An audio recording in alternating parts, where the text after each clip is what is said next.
The elevator lurched to a violent stop between the 42nd and 43rd floors of Manhattan's most exclusive residential tower, and Sophia Martinez found herself trapped with the last person on Earth she expected to meet at 11:47 p.m. on a Tuesday night. The man standing in the corner, his back pressed against the polished mahogany panel, wasn't just any resident. He was Alexander Sterling, the Alexander Sterling, whose face had graced the covers of Forbes and Fortune before he'd mysteriously retreated from public life 3 years ago. And he was staring at her delivery bag like it contained the secrets of the universe.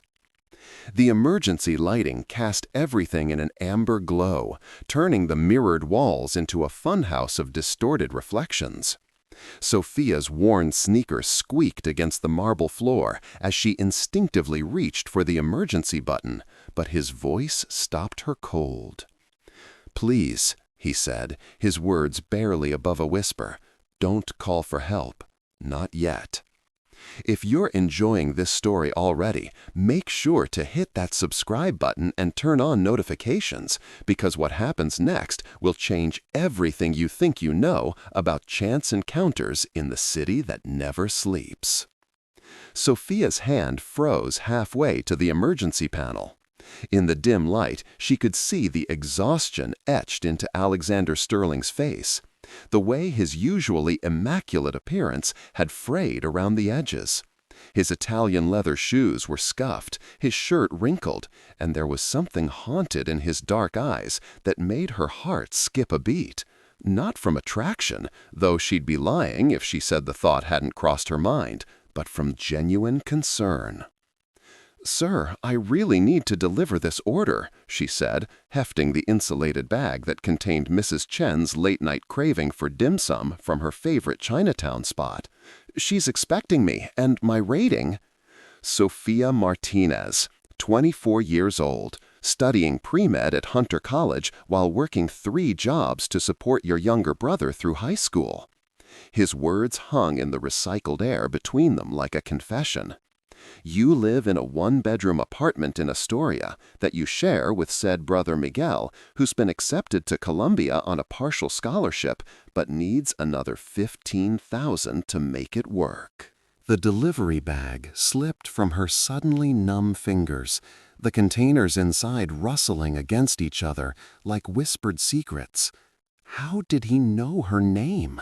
How did he know about Miguel, about the scholarship, about the impossible gap between dreams and reality that kept her awake most nights after her last delivery? "How do you—" she started, but he raised a hand, not in dismissal, but in the desperate gesture of a drowning man reaching for a lifeline. "Because," Alexander said, his voice cracking like thin ice over deep water, "I've been watching you. Not in a creepy way," he added quickly, seeing the alarm flash across her face, "but because 3 months ago you saved my daughter's life, and you don't even know it." The elevator's ventilation system hummed softly overhead, the only sound in a moment that felt suspended between heartbeats.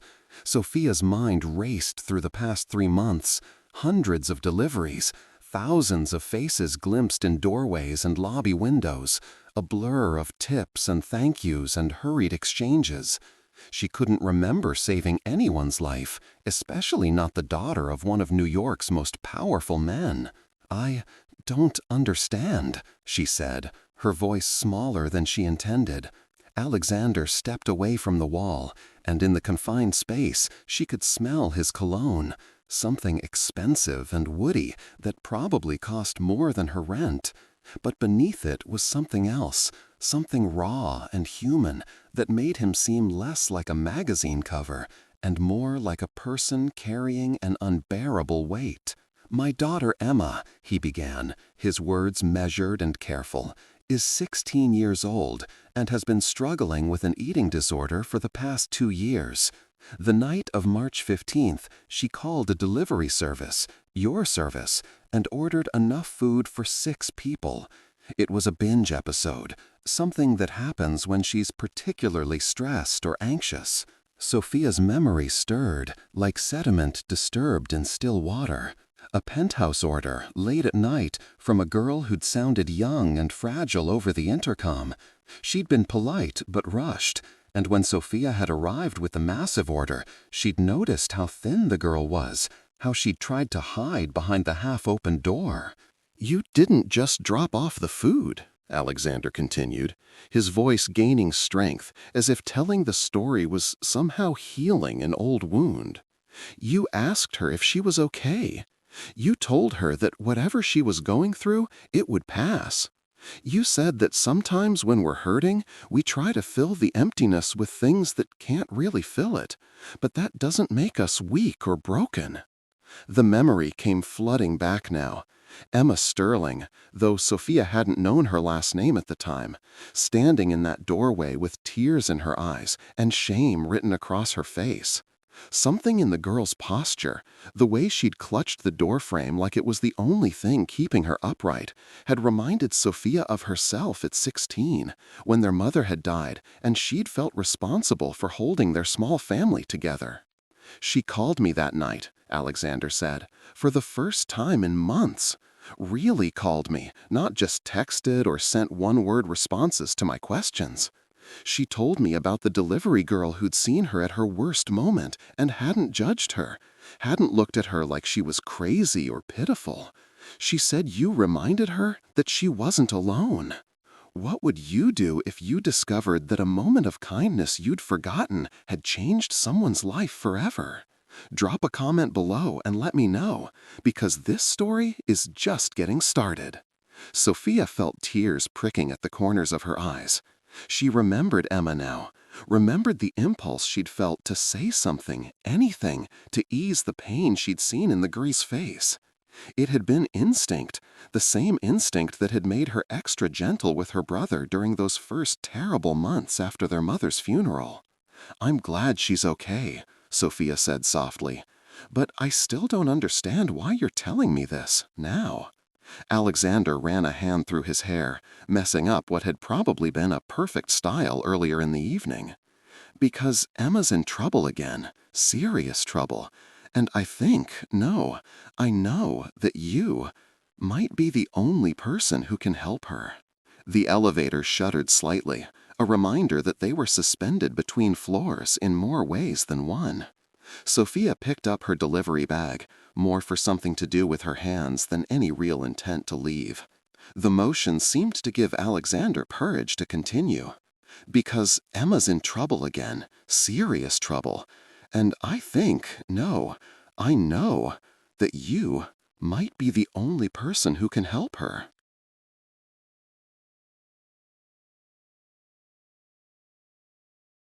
"3 days ago, Emma disappeared. No note, no message, no trace. The police are involved, but they're treating it as a runaway case, a troubled rich girl acting out for attention. But I know my daughter.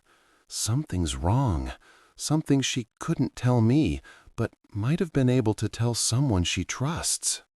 Mr. Sterling, I appreciate that you think I helped your daughter, but I barely know her. I've seen her exactly once, for maybe 3 minutes. But in those 3 minutes, you saw her, really saw her, in a way that most people don't. Emma mentioned you in her journal. We found it after she disappeared. She wrote about the delivery girl who understood, and how she wished she could talk to you again." Sophia's heart was racing now, not from the confined space, but from the weight of what he was asking. "Even if that's true, I don't see how I can help. I'm not a detective or a therapist. You're just someone who cares enough to notice when a stranger is hurting," Alexander interrupted. "Do you know how rare that is in this city? How rare it is anywhere?" The question hung between them like a challenge. Sophia thought about her daily routine. Rush from delivery to delivery, maximize tips, get home to help Miguel with homework, grab a few hours of sleep before her morning shift at the campus bookstore. When was the last time she'd really stopped to see someone, to offer more than the polite efficiency that kept her customer ratings high. But she had seen Emma. Something about the girl's vulnerability had broken through Sophia's professional mask, had reminded her that they were both just people trying to get through the day without breaking apart completely. "What exactly are you asking me to do?" she said finally. Alexander reached into his jacket pocket and pulled out a folded piece of paper. Even in the elevator's dim lighting, Sophia could see that it was covered in teenage handwriting, loops and slashes that spoke of emotion barely contained. "This is from Emma's journal. The entry she wrote the night you delivered her food." He unfolded the paper with the care someone might use handling a butterfly's wing. She wrote, "The delivery girl tonight was different. She looked at me like I was a person, not a problem to be solved or a symptom to be managed. She had kind eyes, and she wore this silver bracelet with a small cross that caught the light when she moved. She made me remember that Mom used to say kindness was the most important thing we could give each other.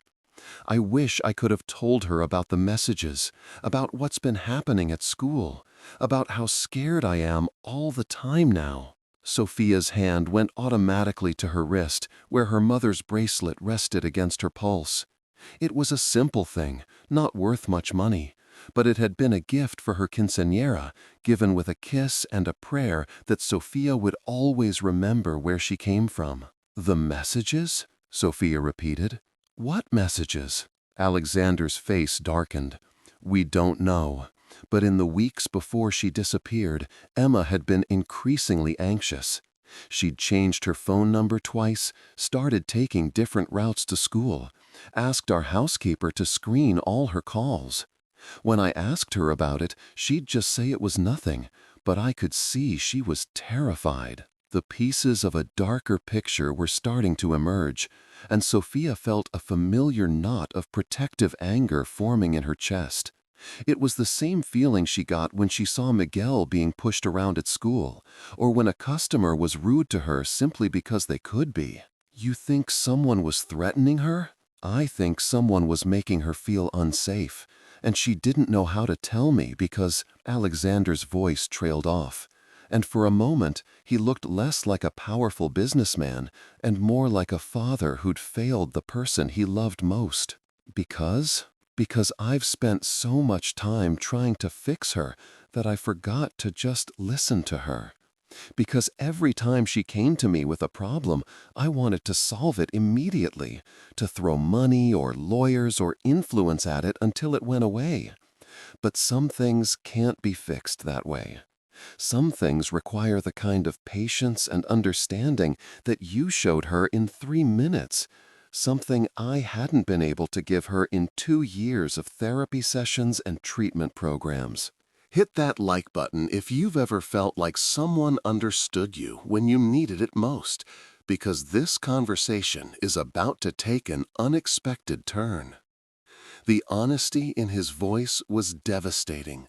Sophia had seen enough of the world to know that money couldn't buy the things that really mattered: peace of mind, genuine connection, the comfort of being truly seen and accepted. But she'd never expected to hear that truth acknowledged so plainly by someone who had enough money to paper over almost any problem. "So what is it you want from me?" she asked again, more gently this time. "I want you to help me find her. Not as an employee or a contractor, but as someone who might be able to reach her in a way I can't." Alexander folded the journal page carefully and returned it to his pocket. "I know it's a lot to ask. I know you have your own life, your own responsibilities, but I'm willing to pay." "Don't," Sophia said sharply. "Don't make this about money." The rebuke seemed to surprise him. In his world, Sophia realized, everything was probably about money in one way or another.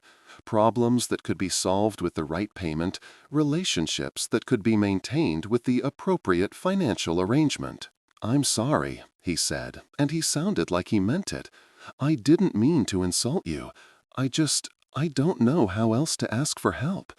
I've been powerful for so long that I've forgotten how to be vulnerable." There was something heartbreaking about the admission.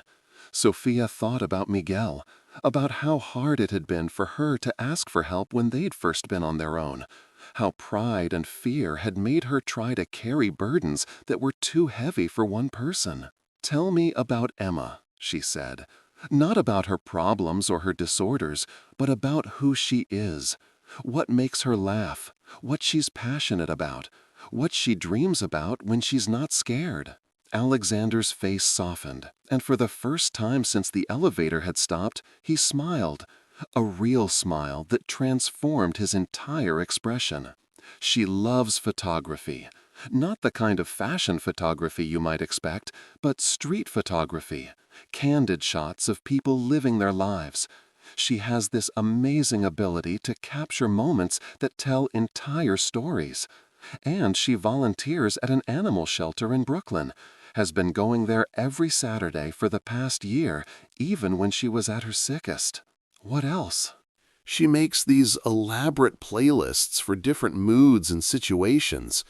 She made one for me last Christmas called Songs for Dads Who Try Too Hard, and it was somehow both devastating and hilarious. She loves old movies, especially film noir, and she can do a perfect Humphrey Bogart impression that makes me laugh every time." As he talked, Alexander seemed to grow younger, the weight of worry lifting slightly from his shoulders. Sophia could see the father underneath the businessman, the man who loved his daughter enough to trap himself in an elevator with a stranger if it meant getting her back. "She sounds wonderful," Sophia said, and meant it. "She is, but she's also 16 and scared and probably feeling like she has nowhere to turn. If someone has been threatening her, she might not trust anyone in her usual circle.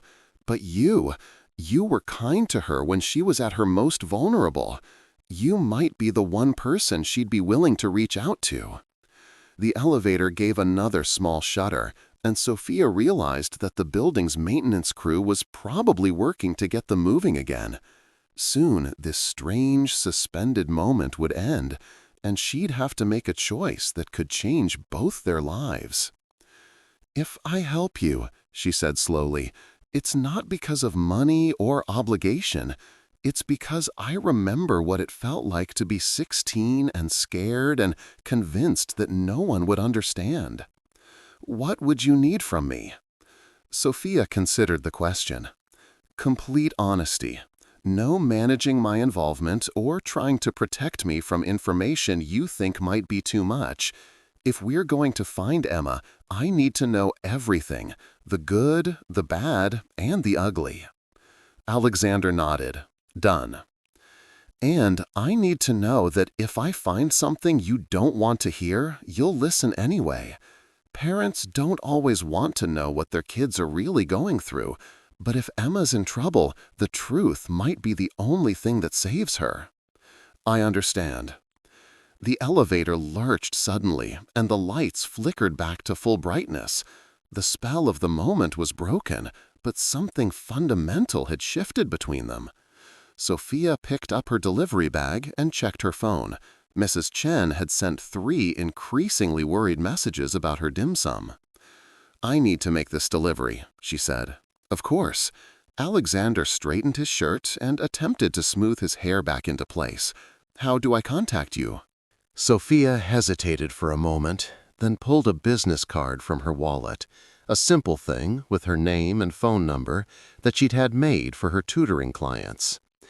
"Text me tomorrow with everything you know about Emma's disappearance. And Mr. Sterling?" "Alexander, please. Alexander, this can't be about saving face or protecting your reputation. If we're going to help Emma, we need to focus on what she needs, not what looks good in the newspapers." The elevator doors opened with a soft chime, revealing the 43rd floor in all its marble and mahogany glory. Sophia stepped out, but Alexander remained in the elevator, his hand holding the door open. "Thank you," he said simply.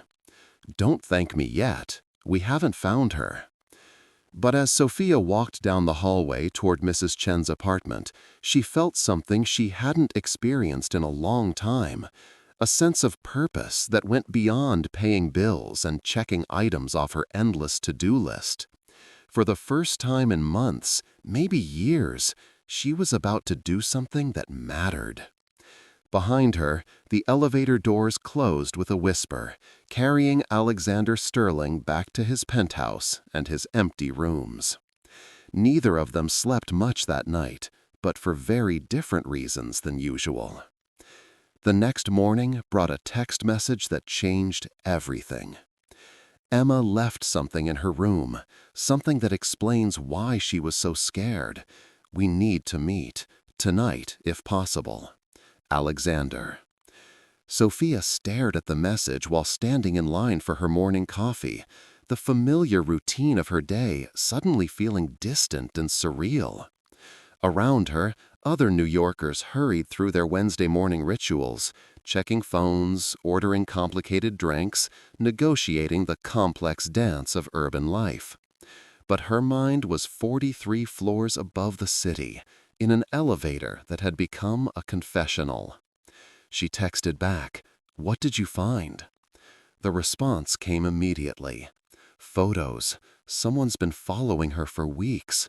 Professional surveillance, not random creep shots. "Sophia, I think my daughter stumbled into something dangerous, and now she's running scared." The coffee shop suddenly felt too small, too crowded. Sophia stepped outside onto the sidewalk, where the October morning air carried the smell of food trucks and the sound of construction crews starting their day. This was her New York, gritty and real, and full of people trying to make honest livings in a city that didn't make anything easy. What she was contemplating stepping into was a different New York entirely. One where teenage girls could be followed by professional photographers, where power and money created their own gravitational fields, where the stakes of being wrong about someone's motives could be devastating. Her phone buzzed again. "I know I'm asking a lot, but Emma wrote about you in her journal like you were a guardian angel. Right now, I need all the angels I can get. Share this story if you believe in the power of unexpected connections, because what happens next will test everything Sophia thought she knew about courage." Sophia closed her eyes and tried to picture Emma, not the frightened girl from that night 3 months ago, but the photographer and animal lover that Alexander had described. Somewhere in the city, a 16-year-old was hiding, probably convinced that she was protecting everyone she loved by staying away. She texted back, "Where do you want to meet?" "Anywhere you feel comfortable. I don't want you to feel like I'm controlling this." It was a small consideration, but it meant something. Sophia thought about the places in her life where she felt most herself. The campus bookstore where she worked mornings, the bodega near her apartment where the owner knew her name and always asked about Miguel, the bench in Astoria Park where she sometimes sat after particularly long nights, Bryant Park, the reading room, 7 p.m. "I'll be there." Sophia spent the rest of the day trying to focus on her regular responsibilities, but her mind kept drifting. During her shift at the bookstore, she found herself studying the faces of the students who came in, wondering how many of them carried secrets that would surprise her. While making deliveries that afternoon, she noticed things she usually missed: security cameras on street corners, black SUVs with tinted windows, the way some buildings seemed to watch their surroundings with electronic eyes. By evening, she'd convinced herself that she was being paranoid, that whatever trouble Emma had stumbled into was probably less dramatic than it seemed. Teenagers had a way of magnifying problems, and maybe a few awkward encounters with paparazzi had been blown out of proportion in a 16-year-old's imagination. But when she saw Alexander waiting by the reading room in Bryant Park, those hopes evaporated. He looked like he'd aged years since the night before.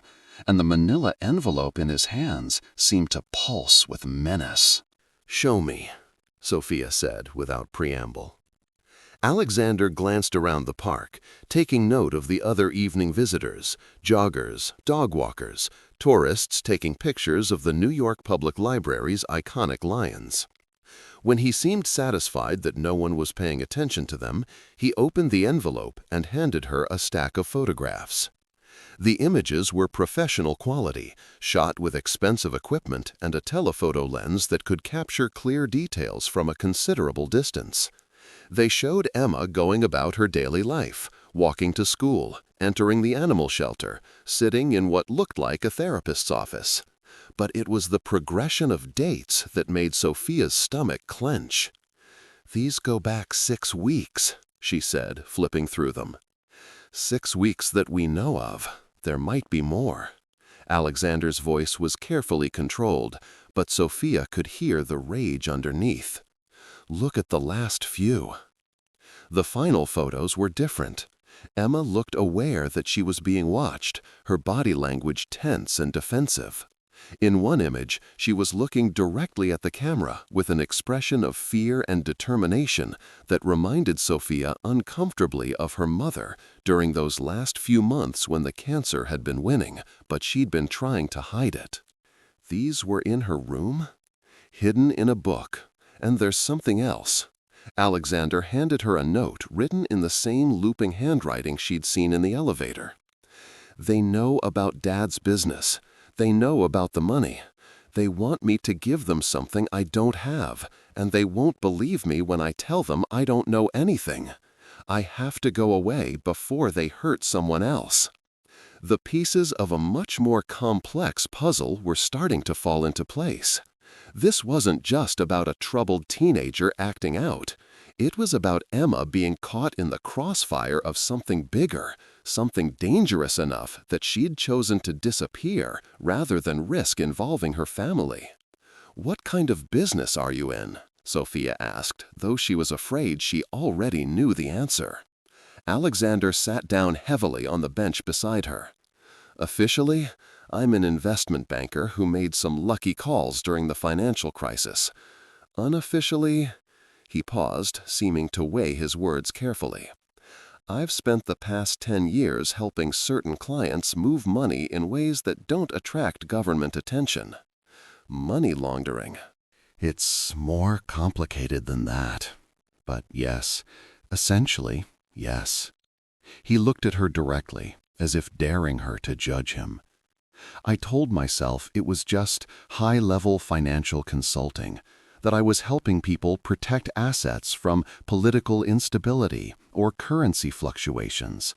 But I knew what I was really doing. Sophia felt something cold settle in her stomach. And Emma found out? I don't know how much she knew, but apparently it was enough to make someone nervous. The photos suggest she was being watched, probably to determine if she was a security risk. A security risk? She's 16 years old. She's also the daughter of someone who knows where a lot of bodies are buried, metaphorically speaking. If certain people decided she was a liability, Alexander's voice trailed off, but the implication was clear. Sophia looked at the photographs again, seeing them now through a different lens. Emma wasn't just being stalked by some random creep. She was being assessed, evaluated, possibly marked for elimination by people who treated human lives as acceptable losses in their business calculations. "Why didn't you go to the police with this?" Alexander's laugh was bitter. "Because some of my clients have connections that go very deep. Police, prosecutors, judges. When you're moving the kind of money I've been moving, you develop relationships that make traditional law enforcement complicated. So you can't trust anyone in authority. I can't trust anyone whose loyalty might be for sale." They sat in silence for a moment, watching the evening shadows lengthen across the park. Sophia thought about her own life. Simple, clean, predictable. The biggest moral compromise she'd ever made was claiming she was 25 instead of 24 on a dating app profile, and even that had made her feel guilty for weeks. Now she was being asked to help find a girl whose father was a criminal, whose disappearance might be connected to international money laundering, whose life might depend on staying hidden from people with unlimited resources and flexible ethics. "I can't do this," she said finally. Alexander nodded, as if he'd been expecting that response. "I understand. I really do. This isn't your problem, and getting involved could put you in danger." But even as she said the words, Sophia knew she didn't mean them. The image of Emma's face in those last photographs, scared but defiant, protective of people she loved even at the cost of her own safety, was burned into her memory. How could she walk away from someone who was facing the kind of impossible choice that Sophia had faced at 16, when she'd had to decide whether to drop out of high school to take care of Miguel or trust that somehow they'd both survive? "If I help you," she said slowly, "I need to know everything. Not just the parts you think I can handle, but everything. Who are your clients? What kind of money are we talking about? Who might want to hurt Emma, and why?" Alexander studied her face for a long moment, as if trying to determine how much truth she could bear. "Some of my clients are foreign nationals who need to move assets quickly and quietly. Some are domestic business people who've gotten involved with the wrong partners and need to disappear certain financial transactions. And some," he hesitated, "some what? Some are people whose money comes from sources that would make you lose sleep at night." Sophia felt a chill that had nothing to do with the evening air. Drug dealers? Arms dealers? Among others. Like this video if you've ever had to make a choice between doing what's safe and doing what's right, because Sophia's about to make a decision that will change everything. The magnitude of what she was considering hit her like a physical blow. This wasn't just about helping a scared teenager. It was about entering a world where money trumped morality, where violence was a business expense, where a girl like Emma could disappear permanently because she knew too much or asked too many questions. But then she thought about her mother's bracelet, warm against her wrist, and the words that had been engraved inside. "La bondad es el idioma que los sordos pueden oír y los ciegos pueden ver." Kindness is the language that the deaf can hear and the blind can see. Her mother had lived by those words, even when kindness seemed like a luxury they couldn't afford. She'd helped neighbors who couldn't pay their rent, brought food to families who were struggling, offered her couch to women fleeing abusive relationships. She died young and poor, but she'd left behind a legacy of people whose lives were better because she'd chosen compassion over comfort. "If I do this," Sophia said, "we do it my way. No throwing money at problems, no using connections to bypass normal channels. We find Emma by understanding her, by thinking like she thinks and caring about what she cares about." "I'm not sure I know how to do that anymore." "Then you'd better learn fast, because that girl is counting on us to be better than the world that's chasing her." Alexander extended his hand to her, not in the gesture of a powerful man making a deal, but in the way of someone asking for partnership in an impossible task. Sophia shook it, feeling the calluses on his palm that suggested he hadn't always lived the life of privilege he inhabited now. "Where do we start?" he asked. Sophia looked at the photographs one more time, studying not just Emma's face, but the backgrounds, the settings, the details that might tell them something about where she'd been and where she might go. "We start by remembering that Emma isn't just a victim in this story. She's smart, she's resourceful, and she knows things about this situation that we don't. If we can figure out what she was trying to protect by disappearing, we might be able to figure out where she'd go to keep protecting it. You think she left clues? I think she left breadcrumbs, but not for you, for someone she trusted to understand them. Sophia stood up and handed the photographs back to Alexander. Emma wrote about me in her journal like I was someone who understood her. If she really believed that, then maybe she left messages that someone like me, someone who knows what it's like to be responsible for protecting people you love, would be able to find. They walked out of Bryant Park together, two unlikely partners united by their concern for a girl who'd become a bridge between their vastly different worlds. Neither of them noticed the black sedan that pulled away from the curb behind them, or the telephoto lens that captured their handshake through tinted windows.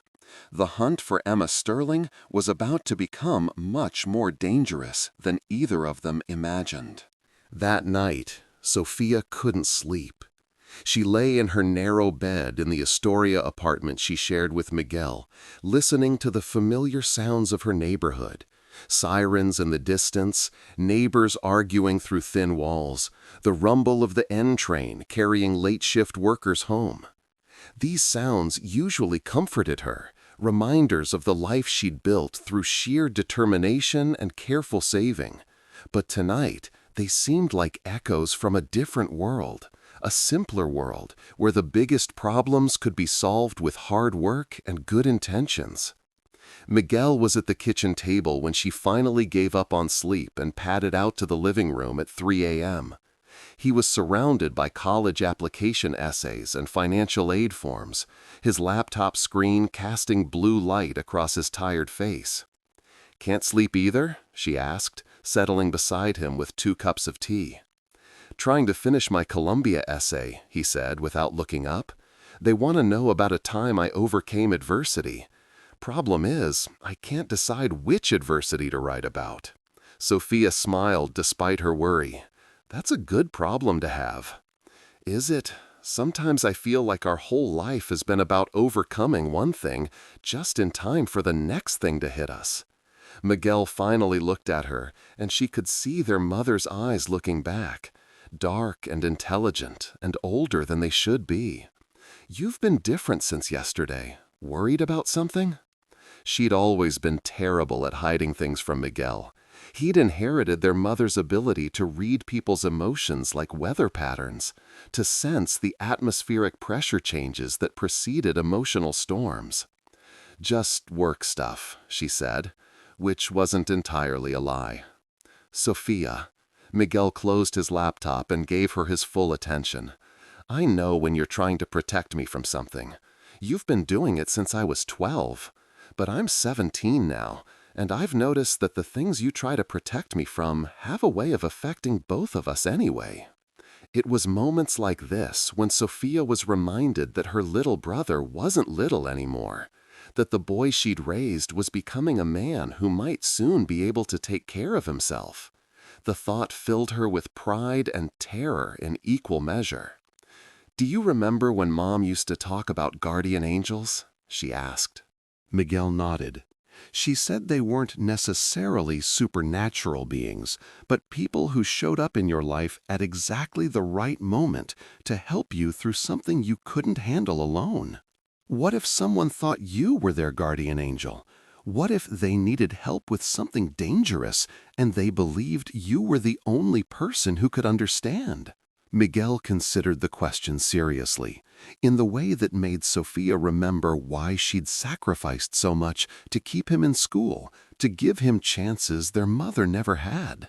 "I guess I'd have to help them," he said finally, "but I'd also make sure I wasn't walking into something that would leave the people who depend on me without protection."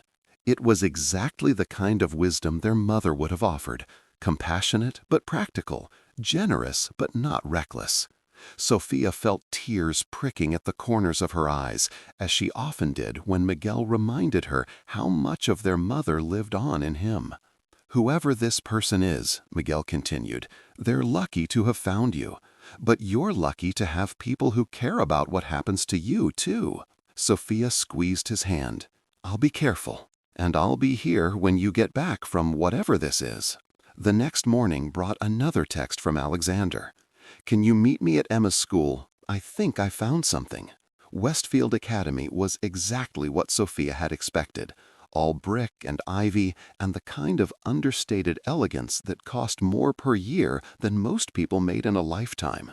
She felt underdressed in her jeans and college sweatshirt, but Alexander had been waiting for her at the main gate, and his presence seemed to provide a kind of diplomatic immunity from the looks of curious parents and perfectly groomed students. "One of Emma's teachers called me this morning," he explained as they walked across the manicured campus. "Miss Rodriguez, her photography instructor. She said Emma had been working on a project before she disappeared, something she was very secretive about." They found Miss Rodriguez in the art building, a converted mansion that had been carefully renovated to preserve its historical character while accommodating modern creative needs. Sophia liked her immediately, a woman in her 40s with paint under her fingernails and the kind of direct gaze that suggested she saw through pretense and focused on truth. "Emma was one of my most talented students," Miss Rodriguez said, leading them to a corner of the studio where Emma's workspace had been preserved exactly as she'd left it. "But in the weeks before she disappeared, she was working on something that seemed to upset her. She'd stay after class, working alone, and whenever I'd ask about it, she'd change the subject. The workspace was immaculate, except for one detail: a contact sheet of black and white photographs pinned to the corkboard above Emma's desk. The images were grainy and taken from a distance, but Sophia could make out figures in what looked like a parking garage, exchanging briefcases and envelopes. She was investigating something," Sophia said. "More than that," Miss Rodriguez replied. "She was documenting it. Emma had this idea that photography could be a form of activism, that showing people the truth about what was happening around them could inspire them to demand change." Alexander studied the contact sheet, his face growing pale as he recognized implications that were probably invisible to the others. "She was following my associates, trying to build evidence." "Evidence of what?" Miss Rodriguez asked.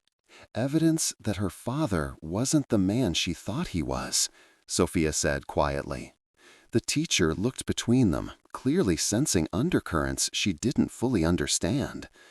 "There's something else. Emma left something in her locker, a package addressed to SM. She made me promise that if anything happened to her, I would make sure it got delivered to the right person." Sophia's heart stopped. SM? She said the person would know what it meant.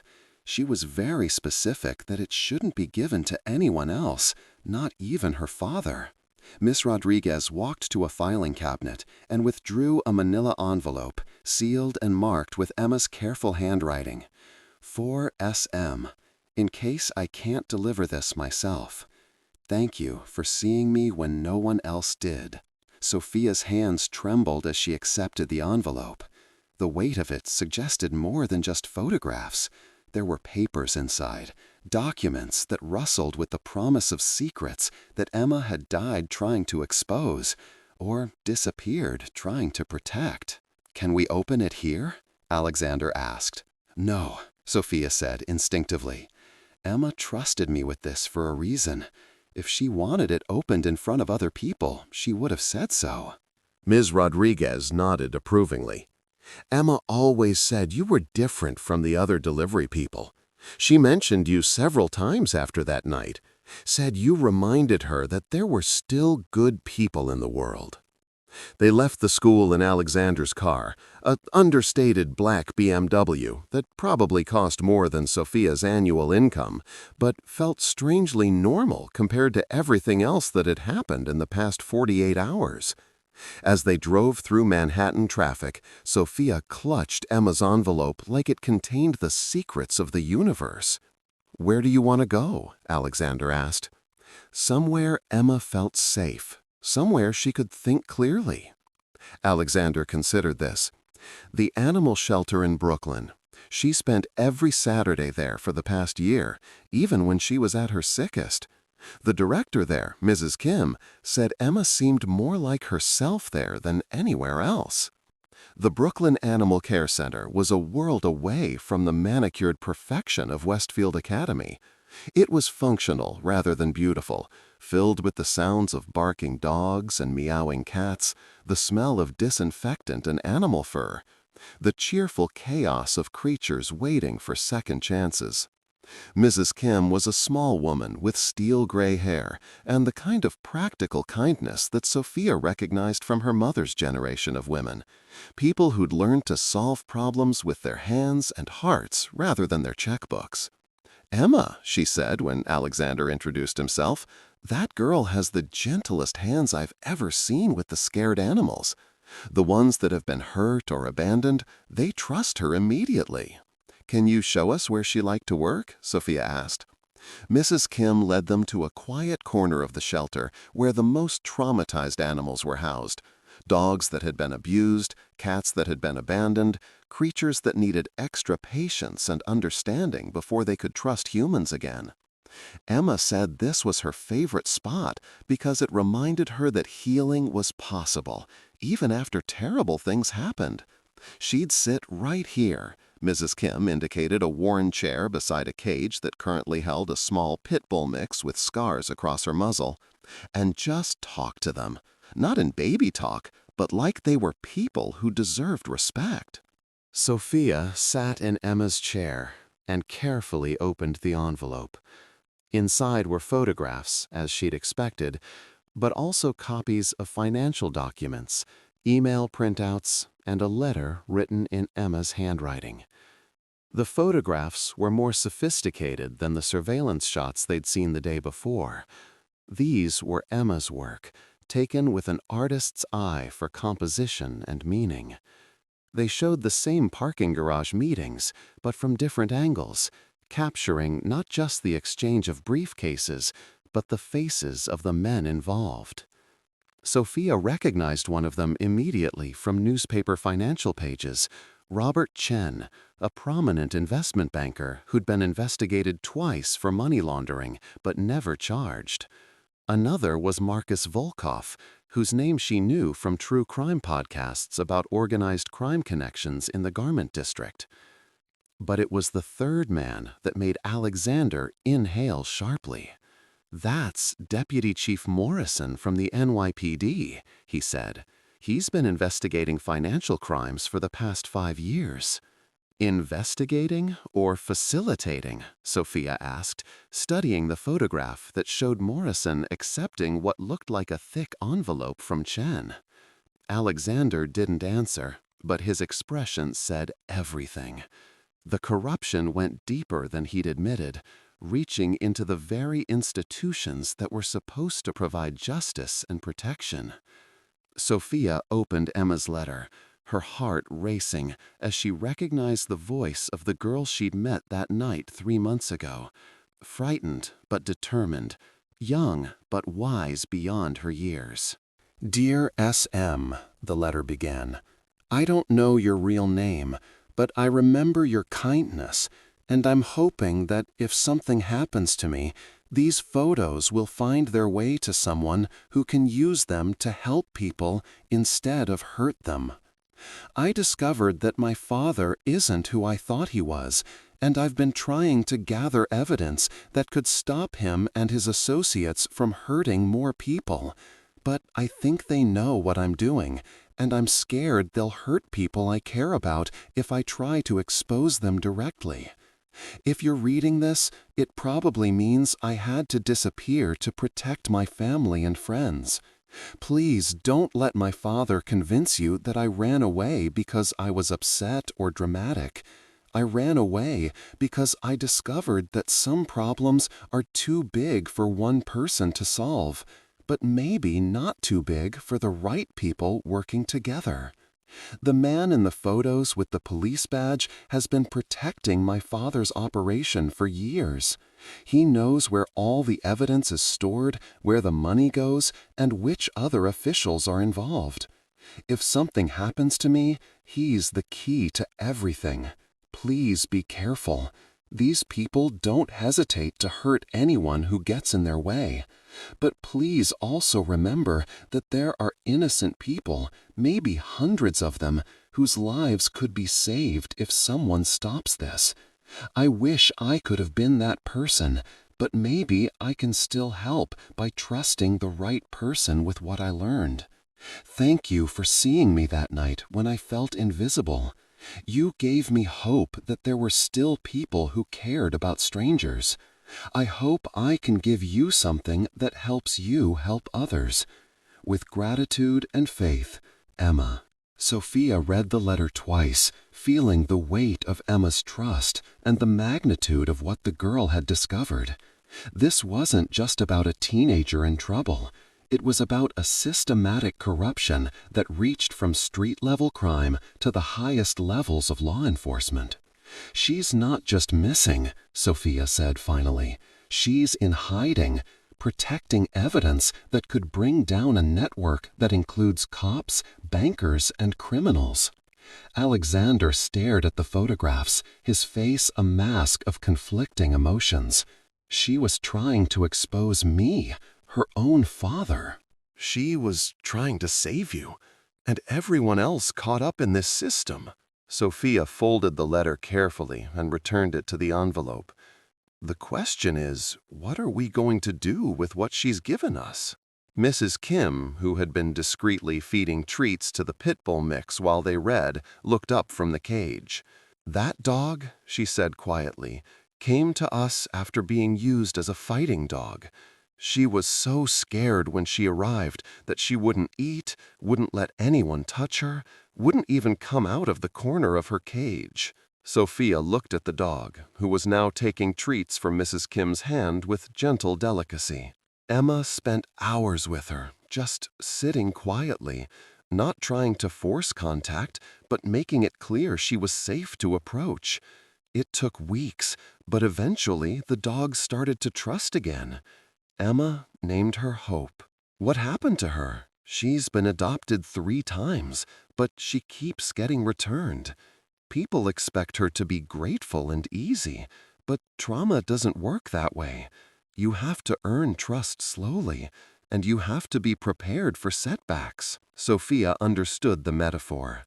Emma was like Hope, traumatized by what she'd discovered, afraid to trust, but still hoping that someone would be patient enough to help her heal. If Emma is like Hope, Sophia said, then she's not going to come out of hiding just because someone calls her name. She's going to wait until she's sure it's safe. How do we make her feel safe? Alexander asked. Sophia studied the financial documents in Emma's envelope, noting the dates and amounts, the careful way Emma had highlighted certain transactions and made notations in the margins. We proved to her that we're taking her evidence seriously, that we're going to use it to do exactly what she hoped someone would do. Sophia looked directly at Alexander. We're going to expose this network, even if it means destroying your life in the process. Alexander was quiet for a long moment, watching Mrs. Kim coax Hope to accept another treat. When he spoke, his voice was steady but sad.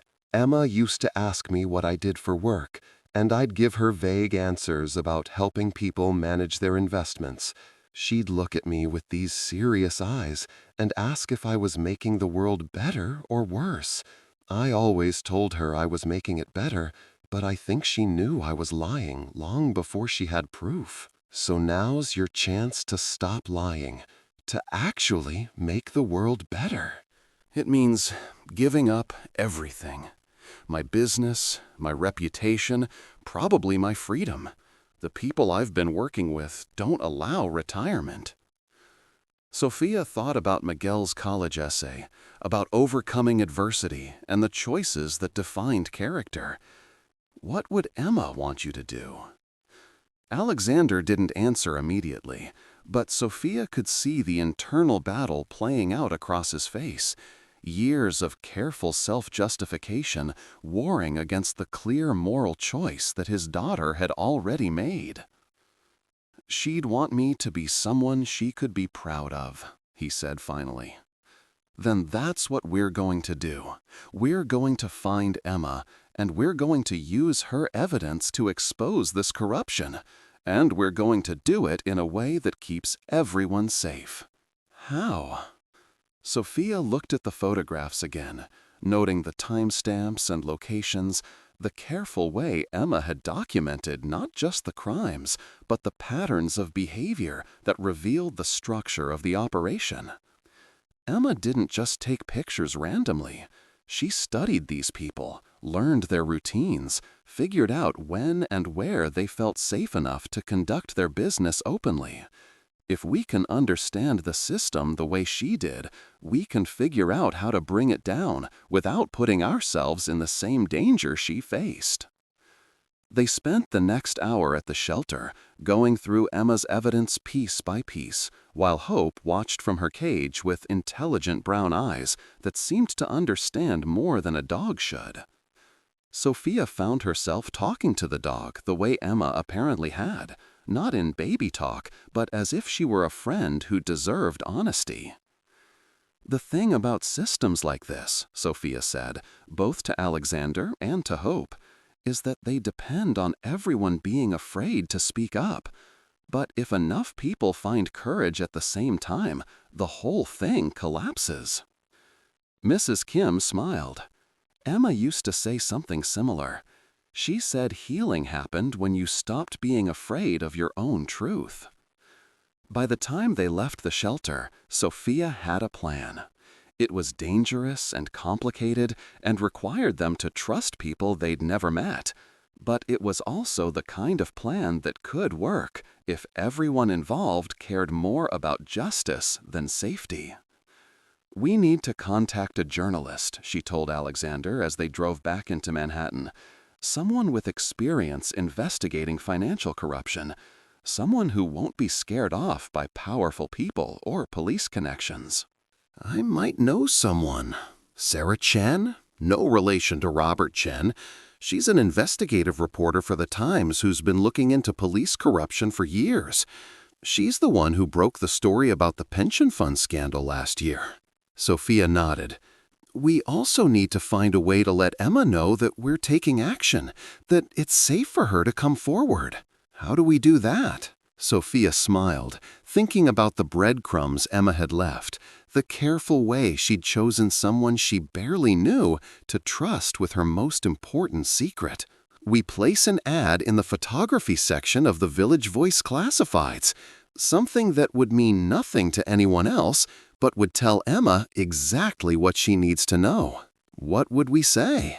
Sophia thought about Emma's letter, about the hope and faith the girl had placed in a stranger who'd shown her a moment of kindness. We say, "Hope is ready for adoption. Patient family seeking brave photographer to document new beginnings. SM." Alexander stared at her. "You think she'll understand that?" "I think Emma is exactly as smart and resourceful as her letter suggests. And I think she's been waiting for someone to prove they deserve the trust she placed in them." That evening, Sophia sat in her apartment with Miguel, helping him finish his Columbia application while her phone buzzed with messages from Alexander about meeting with Sarah Chen the next day. The normalcy of homework and college applications felt surreal after the day she'd had, but it also reminded her why she was taking such risks. "I've been thinking about what you said last night," Miguel told her, not looking up from his essay, "about guardian angels and people who help others through impossible situations." "Yeah? I think maybe guardian angels aren't people who swoop in and save the day. I think they're people who see you when you feel invisible and remind you that you're worth saving." Sophia felt tears pricking at her eyes again. "Where did that come from?" "From watching you my whole life. You never tried to save me from everything, but you made sure I never forgot that I was loved and valued and capable of saving myself." Hit that subscribe button if you believe that sometimes the most powerful thing we can do is help someone remember their own strength, because Emma Sterling is about to discover just how much courage she's been carrying all along. Miguel finished his essay that night, writing about the guardian angel who'd raised him after their mother died, who'd worked 3 jobs to keep them together, who'd never let him believe that being poor meant being powerless. He wrote about learning that heroism wasn't about having special abilities or unlimited resources, but about choosing to care about strangers, about making sacrifices for people who couldn't pay you back, about believing that everyone deserved a chance to become their best self. Sophia cried when she read it, not just because she was proud of Miguel, but because she recognized their mother's wisdom in his words. Their mother had understood something that people like Alexander Sterling had to learn the hard way, that real power came from connection, not control, and that the most important victories were often the ones nobody else would ever know about. The next morning, Sarah Chen agreed to meet them at a small cafe in the West Village, away from the Times building and the prying eyes that might be watching Alexander's movements. Sophia liked her immediately, a woman in her 30s with intelligent eyes and the kind of focused energy that suggested she'd built her career on asking the right questions and refusing to accept easy answers.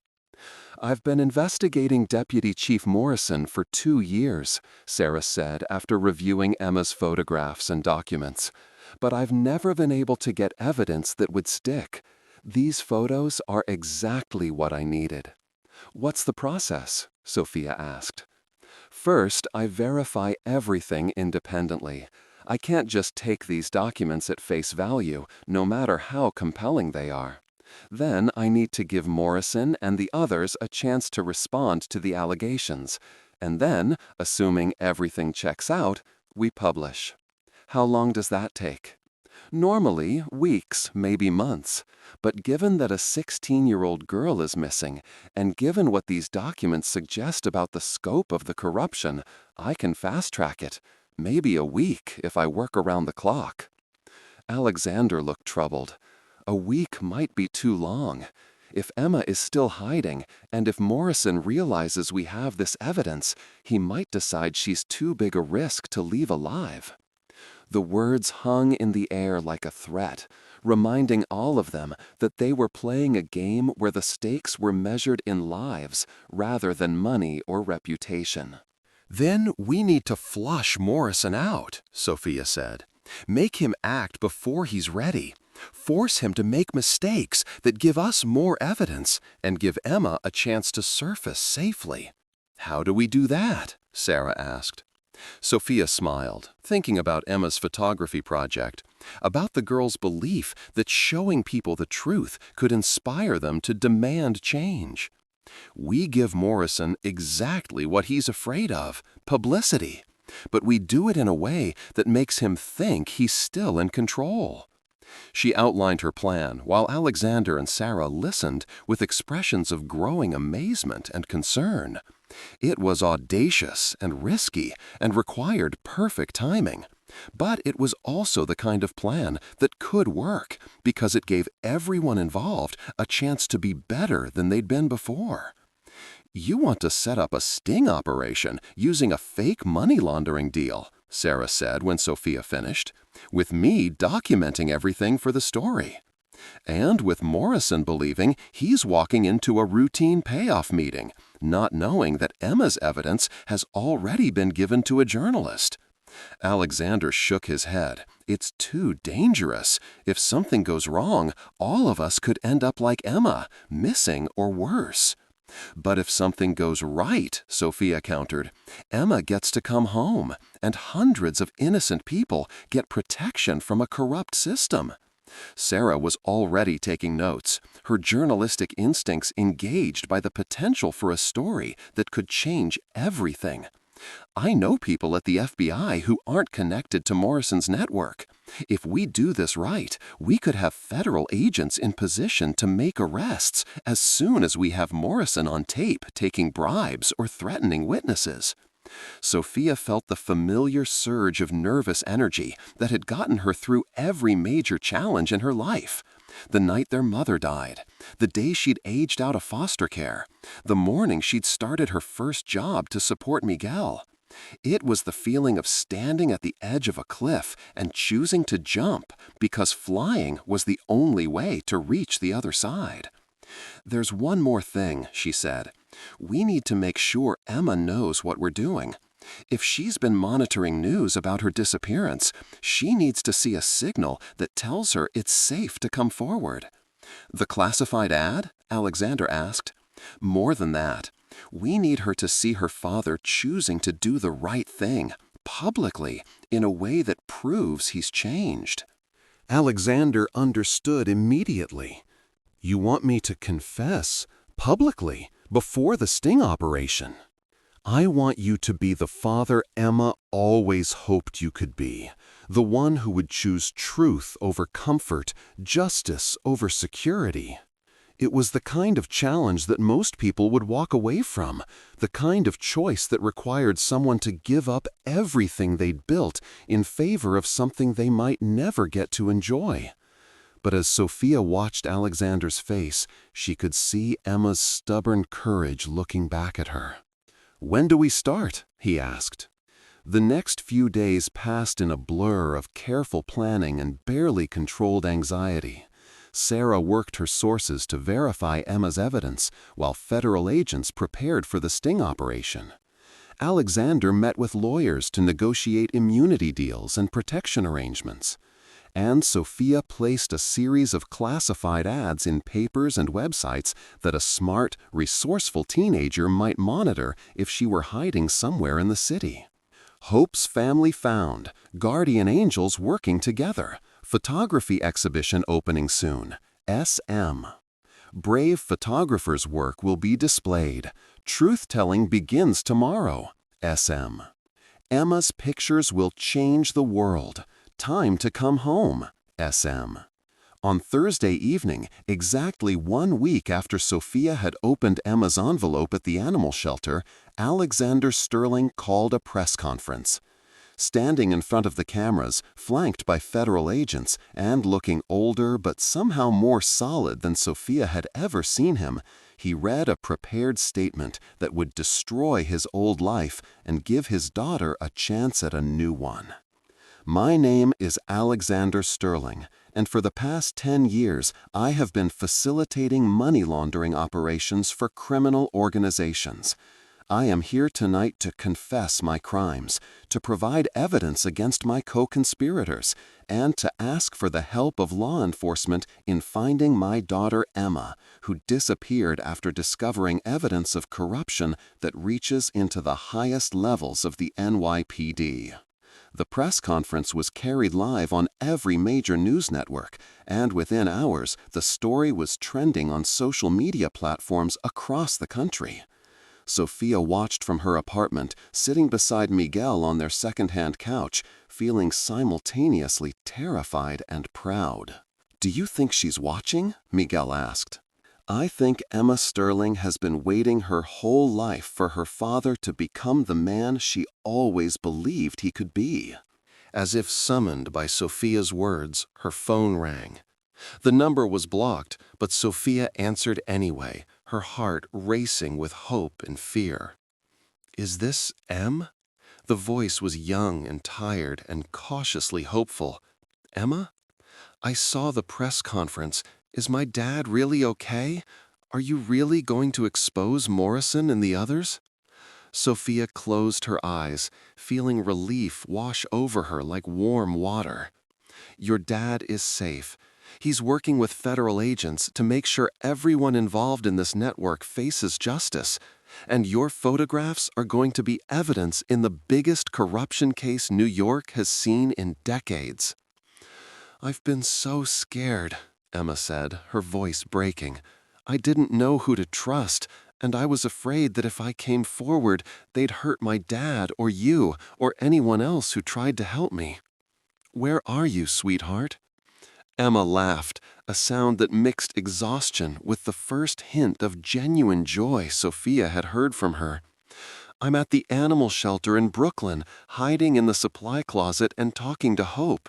Mrs. Kim has been bringing me food and letting me sleep here, but she said I couldn't stay hidden forever." "Mrs. Kim knew where you were this whole time?" "She figured it out after the third night when she found me in the morning. But she also figured out that I was hiding from something serious, and she said that sometimes the bravest thing you can do is wait for the right people to find you." Sophia felt tears streaming down her cheeks. "Can you stay there until we come get you? Your dad has been going crazy with worry."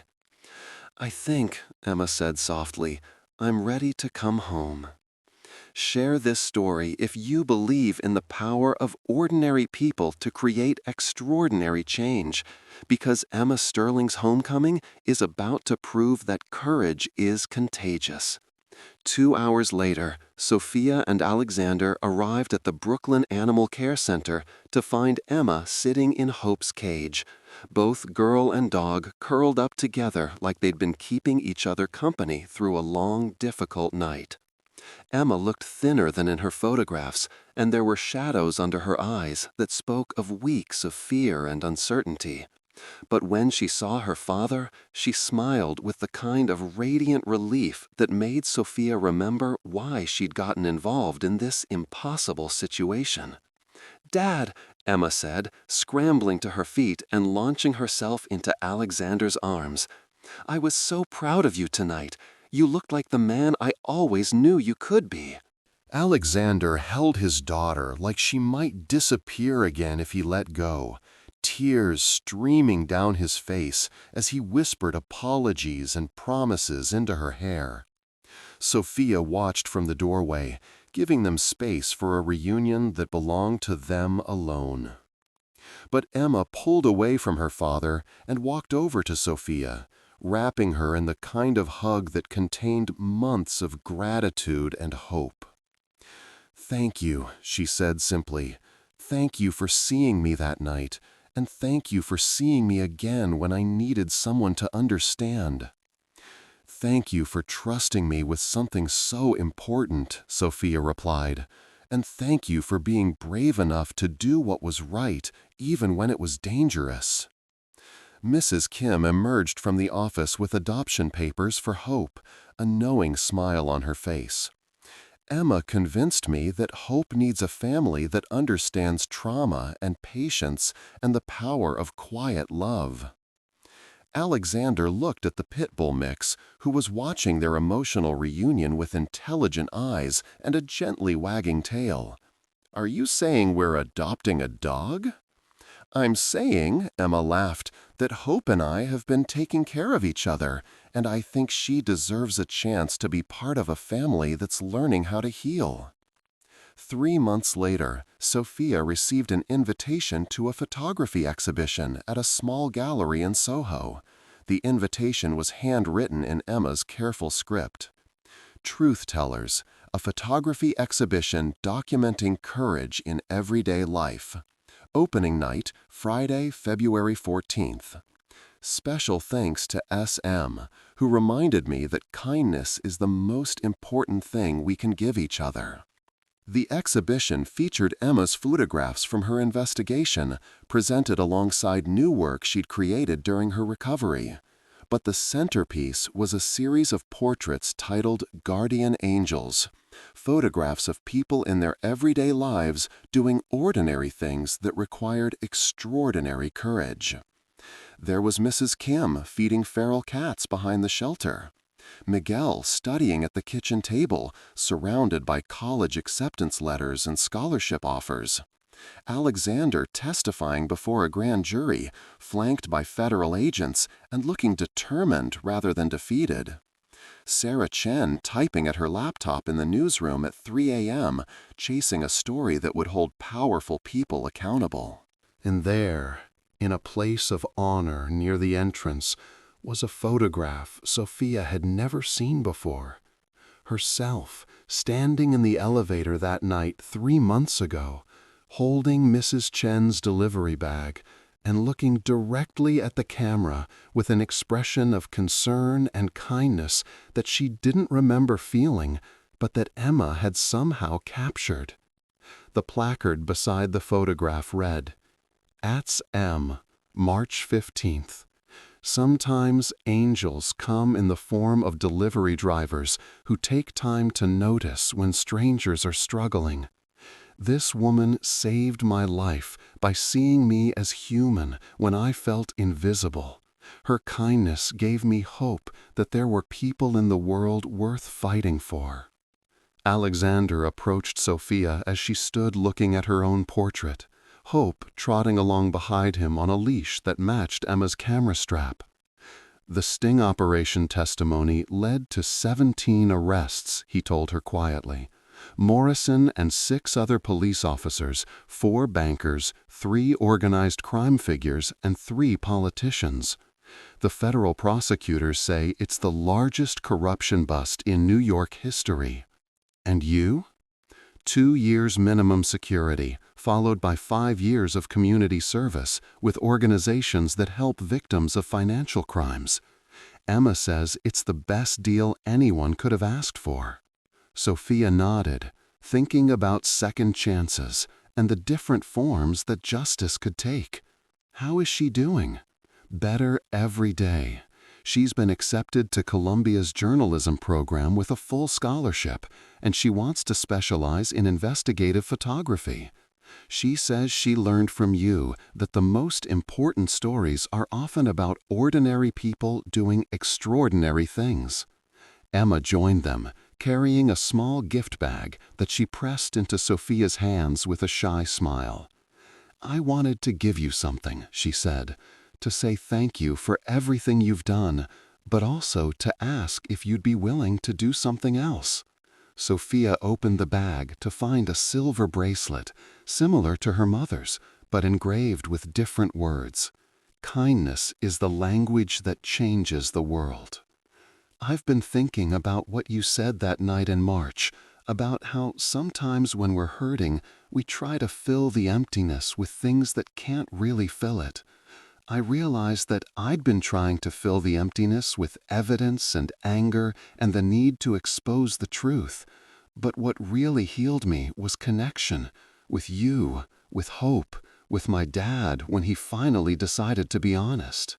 Sophia fastened the bracelet around her wrist, feeling the weight of it beside her mother's cross. "What is it you want me to do?" Emma's smile was radiant with possibility. "I want you to help me start a foundation, something that connects people who need help with people who have the ability to provide it. Not charity, but real connection. Guardian angels for people who feel invisible. I don't know anything about running a foundation. But you know about seeing people who feel invisible. You know about making connections that matter. And you know about the kind of courage it takes to care about strangers." Sophia looked around the gallery at the faces of the people who'd gathered to celebrate Emma's exhibition. Mrs. Kim and Sarah Chen, Miguel and several of Sophia's college professors who'd become friends, Alexander's lawyers, and the federal agents who'd become unexpected allies in the fight against corruption. They were all people who'd chosen, in their own ways, to care about something bigger than their own comfort or safety. "Okay," she said finally. "Let's change the world." As the evening wound down and the gallery began to empty, Sophia found herself standing once again in front of her own portrait. She still couldn't remember feeling as confident and compassionate as she looked in Emma's photograph, but she was beginning to understand that sometimes we become the person others need us to be simply by choosing to show up for them. Emma joined her, Hope settling at their feet with the contentment of a dog who'd finally found her forever home. "Do you ever think about that night in the elevator?" Emma asked. "How one small moment of kindness started all of this?" Sophia thought about the chain of events that had led from a stalled elevator to a corruption bust to a photography exhibition to a foundation that would help thousands of people find the connections they needed to heal and grow. "I think about how your courage to trust a stranger changed both of our lives," she replied, "and how sometimes the most important things we do are the ones that feel the smallest at the time." Emma nodded, understanding passing between them in the way it had that first night when Sophia had seen past a young woman's shame to the human being underneath. "Thank you," Emma said again, "for reminding me that I was worth saving." "Thank you," Sophia replied, "for reminding me that we all are." Outside the gallery windows, New York City sparkled with 10 million lights and 10 million stories, 10 million people trying to find their way home to themselves and each other. Somewhere in that vast landscape of hope and struggle, other elevator doors were opening and closing. Other strangers were deciding whether to see each other as human beings or obstacles. Other guardian angels were discovering that the most powerful thing they could offer was simply the willingness to care. And in a small gallery in Soho, surrounded by photographs that captured moments of extraordinary, ordinary courage, two women who'd found each other in an impossible situation began planning the next chapter of a story that proved kindness really was the language that could change the world. If this story moved you, share it with someone who needs to be reminded that their struggles matter and their courage counts. Because somewhere out there, someone is waiting for their guardian angel to step into an elevator and choose to see them as worthy of love, hope, and a second chance at becoming who they were always meant to be. And sometimes, just sometimes, that angel might be you.